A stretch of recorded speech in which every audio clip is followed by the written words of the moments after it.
బాబాయ్ చూద్దాం కొట్టండి. అయిందా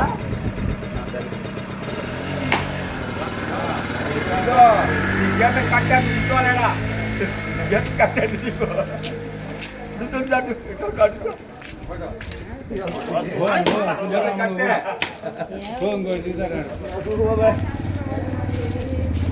ఏం కాదులే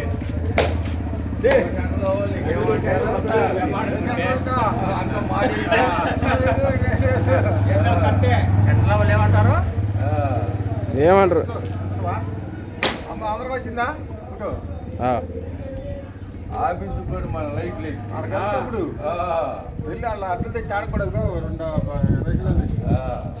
వయసు బాగా అయితే పైగా మొత్తం కొట్టు పైకి కూడా చూడు కింద పైన